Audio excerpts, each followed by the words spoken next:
부조와 선지자 제50장 11조와 헌물. 히브리인의 제도에서 백성들의 수입의 10분의 1은 하나님께 대한 공중 예배를 유지하기 위하여 구별되어 있었다. 그러므로 모세는 다음과 같이 선포하였다. 땅의 10분의 1, 곧 땅의 곡식이나 나무의 과실이나 그 10분의 1은 여호와의 것이니 여호와께 성물이라. 소나 양의 10분의 1은 열째마다 여호와의 거룩한 것이 되리라. 그러나 11조를 헌납하는 제도는 히브리인으로부터 시작된 것은 아니었다. 여호와께서는 오랜 옛날부터 11조를 당신의 것이라고 요구하셨고 이 요구는 인정을 받고 존중이 여김을 받았다. 아브라함은 지극히 높으신 하나님의 제사장 멜기세덱에게 11조를 바쳤다. 야곱도 방랑자로 베델에서 방황할 때에 여호와께 하나님께서 내게 주신 모든 것에서 10분의 1을 내가 반드시 하나님께 드리겠나이다 라고 약속하였다. 이스라엘 백성들이 한 나라로서 세워지려고 할 때에 11조가 하나님이 주신 제도 중 하나로서 그것을 순종하면 번영하게 될 것임이 재확인되었다. 11조와 헌물 제도는 사람들의 마음에 하나님은 당신의 피조물들에게 모든 축복의 근원이 되시며 당신께서 섭리하신 아름다운 선물에 대하여 인간이 하나님께 감사해야 한다는 사실을 감명시키고자 계획된 것이었다. 이는 만민에게 생명과 호흡과 만물을 친히 주시는 자이심이라. 여호와께서는 삼림의 짐승들과 천산의 생축이 다 내 것이며 은도 내 것이요 금도 내 것이니라 라고 선언하신다. 사람들에게 재물을 얻을 능력을 주시는 이는 하나님이시다. 모든 만물이 당신으로부터 나온다는 사실을 인정하는 표시로서 여호와께서는 당신이 내려주시는 것 중에 한 부분을 당신께 대한 예배를 유지하기 위하여 11조와 헌물을 드리도록 지시하셨다. 11조는 여호와의 것이다 라는 말에는 안식일 계명에 사용된 것과 같은 동일한 표현 방법이 사용되어 있다. 제7일은 너희 하나님 여호와의 안식일이다. 하나님께서는 사람들의 시간과 재물 중에서 특별한 부분을 자신을 위하여 남겨두셨으므로 그 중 하나라도 자기의 이익을 위하여 취하는 사람은 무죄하다고 할 수 없다. 바쳐진 11조는 오로지 성소 봉사를 위하여 구별된 레위 지파만 사용하도록 되어 있었다. 그러나 종교적 목적을 위하여 드리는 헌물의 한계가 11조만으로 그치는 것이 아니었다. 성전의 전신인 성막은 전적으로 자원하는 헌물로 세워졌다. 그리고 모세는 필요되는 수리와 다른 비용을 준비하기 위하여 백성을 계수할 때마다 각 사람이 회막의 봉사를 위하여 반 3개를 바치도록 명령하였다. 느헤미야 시대에는 이 목적을 위하여 매년 헌물을 바쳤다. 때때로 속죄 제물과 감사의 헌물을 하나님께 드렸으며 이러한 헌물들은 연중 축제 때에는 매우 많이 드려졌다. 가난한 자들을 위하여 후한 규정이 마련되어 있었다. 11조 바치기 전일지라도 하나님의 요구를 인정하는 표시가 있었다. 땅의 모든 소산에 처음 익은 것을 하나님께 성별하였다. 양털을 깎을 때에 처음 깎은 털과 밀 타작할 때에 처음 얻은 곡식과 기름과 포도즙에 처음 짠 것은 하나님을 위하여 구별하였다. 또한 모든 짐승의 처음 난 것도 그러하였고 처음 난 아들을 위하여서는 속전이 지불되었다. 처음 익은 열매는 성소로 가져가 여호와 앞에 드려서 제사장들이 쓰도록 되었다.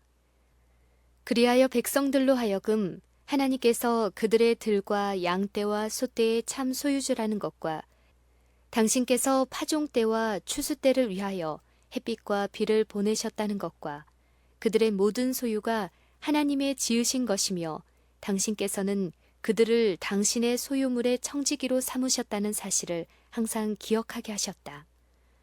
들과 과수원과 포도원에 처음 익은 열매를 가득 싣고 이스라엘 사람들이 성막에 모여서 온 백성이 하나님의 선하심을 인정하였다.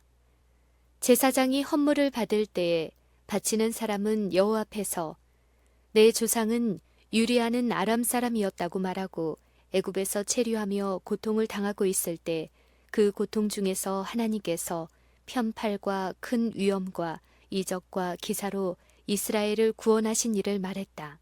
그리고 그는 이곳으로 인도하사 이 땅 곧 젖과 꿀이 흐르는 땅을 주셨나이다. 여호와여, 이제 내가 주께서 내게 주신 토지 소산의 만물을 가져왔나이다. 히브리인들에게 종교적 목적과 자선 사업을 위한 목적으로 요구한 헌물은 결국 저희 수입의 4분의 1은 좋게 되었다. 백성들에게 그처럼 무거운 부담을 지우게 되면 그들이 빈곤에 빠질 것이라고 생각할지 모르나 그와 반대로 이 규칙들을 충실히 준수하는 것은 그들이 번영하는 조건 중에 하나였다. 하나님께서는 순종의 조건으로 백성들에게 다음과 같은 약속을 하셨다. 내가 너희를 위하여 황충을 금하여 너희 토지 소산을 멸하지 않게 하며 너희 밭에 포도나무의 과실을 기한 전에 떨어지지 않게 하리니 너희 땅이 아름다워짐으로 열방이 너희를 복되다 하리라. 만군의 여호와의 말이니라. 하나님의 사업을 위하여 바쳐야 할 자원하는 헌물을 이기심을 가지고 바치지 않은 결과에 대한 현저한 예증이 학계 선지자 시대에 나타났다. 바벨론 포로에서 돌아온 유대인들은 여호와의 성전 재건에 착수하였으나 원수들의 단호한 반대를 당하여 사업을 중단하였다. 그리고 그 일로 그들은 실제로 빈곤에 빠져 심한 결핍으로 인하여 성전 건축을 완성하는 일은 불가능하다고 확신하였다. 그들은 여호와의 전을 건축할 시기가 이르지 아니하였다고 말하였다. 그러나 여호와의 선지자는 그들에게 다음과 같은 기별을 보냈다. 이 전이 황무하였거늘 너희가 이때에 판벽한 집에 거하는 것이 가하냐. 그러므로 이제 나 만군의 여호와가 말하노니 너희는 자기의 소유를 살펴볼지니라. 너희가 많이 뿌릴지라도 수입이 적으며 먹을지라도 배부르지 못하며 마실지라도 흡족하지 못하며 입어도 따뜻하지 못하며 일꾼이 삭슬 받아도 그것을 구멍 뚫어진 전대에 넣음이 되느니라. 그리고 그 이유를 다음과 같이 말하였다. 너희가 많은 것을 바랐으나 도리어 적었고 너희가 그것을 집으로 가져갔으나 내가 불어버렸느니라. 나 만군의 여호와가 말하노라. 이것이 무슨 영고뇨. 내 집은 황무하였으되 너희는 각각 자기의 집에 빨랐음이니라. 그러므로 너희로 인하여 하늘은 이슬을 그쳤고 땅은 산물을 그쳤으며 내가 한재를 불러 이 땅의 산에 곡물에 새 포도주에 기름에 땅의 모든 소산에 사람에게 육축에게 손으로 수고하는 모든 일에 임하게 하였느니라. 그때에는 20석 곡식 더미에 이른즉 10석 뿐이었고 포도즙 틀에 50그릇을 기르려 이른즉 20그릇 뿐이었느니라. 내가 너희 손으로 지은 모든 일에 폭풍과 곰팡과 우박으로 쳤느니라. 이 경고를 듣고 분개한 백성들은 하나님의 집을 건축하려고 애를 썼다. 그 후에는 다음과 같은 여호와의 말씀이 그들에게 임하였다. 너희는 오늘부터 이전을 추억하여 보라. 9월 24일 곧 여호와의 전 지대를 쌓던 날부터는 내가 너희에게 복을 주리라. 현인 솔로몬은 흩어 구제하여도 더욱 부하게 되는 일이 있나니 과도히 아껴도 가난하게 될 뿐이니라 라고 말하였다. 그와 동일한 교훈을 사도 바울도 신약 성경에 다음과 같이 가르쳤다. 적게 심는 자는 적게 거두고 많이 심는 자는 많이 거두리라. 하나님이 능히 모든 은혜를 너희에게 넘치게 하시나니 이는 너희로 모든 일에 항상 모든 것이 넉넉하여 모든 착한 일을 넘치게 하려 하심이니라. 하나님께서는 당신의 백성 이스라엘을 세상의 모든 거민에게 횃불을 든 자로 삼고자 하셨다. 하나님께 대한 공중 예배를 행함으로 그들은 살아계신 하나님의 존재와 최상권을 증언하고 있었다. 이 예배는 하나님을 향한 충성과 사랑의 표현으로 그들의 특권이었다. 여호와께서는 하늘의 선물을 받는 자들의 노력과 헌물에 의하여 이 세상에 빛과 진리가 전파되도록 정하셨다. 여호와께서는 천사들을 진리의 사신으로 삼으시거나 시내산에서 당신의 친음성으로 율법을 선포하신 것처럼 당신의 뜻을 알리실 수도 있으셨을 것이다. 그러나 여호와께서는 무한하신 사랑과 지혜로서 사람들을 불러 이 사업을 행하도록 택하심으로 당신의 동역자들이 되게 하셨다.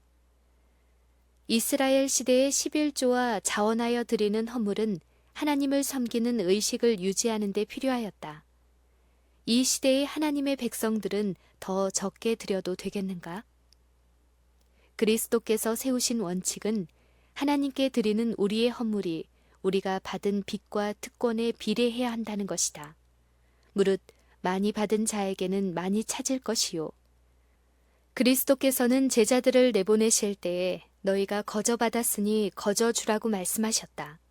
우리의 축복과 특권이 증가할 때 무엇보다도 영광스러운 하나님의 아들의 비할 데 없는 희생을 바라볼 때에 우리의 마음속에 일어나는 감사를 다른 사람들에게 구원의 기별을 전달할 수 있도록 더욱 많은 헌물을 드림으로 표시하지 않겠는가. 확장되어가는 복음 사업을 유지하기 위하여는 옛날보다 더 큰 돈이 요구된다. 그렇기 때문에 11조와 헌물을 드리는 법칙은 히브리인의 제도하에서보다 지금 더 긴급히 필요되고 있다. 만일 하나님의 백성들이 하나님의 금고를 채우기 위하여 비그리스도적이요 신성하지 않은 방법에 의뢰하지 않고 자원하는 헌물로서 당신의 사업을 유지할 수 있도록 관대하게 드렸더라면 하나님께서 영광을 받으셨을 것이며 보다 더 많은 영혼들이 그리스도께 인도되었을 것이다. 성막을 건축하기 위한 모세의 모금 계획은 대단히 성공적이었다. 강권하는 일이 필요치 않았다. 모세는 오늘날 교회에서 채택하고 있는 어떤 방법도 사용하지 않았다. 그는 큰 잔치도 배설하지 않았다. 그는 백성들을 연락과 춤추는 곳과 일반적인 오락 장소로 초청하지도 않았으며 하나님을 위하여 성막을 세울 자금을 얻기 위하여 복권 제도나 어떤 세속적인 방법도 결코 사용하지 않았다.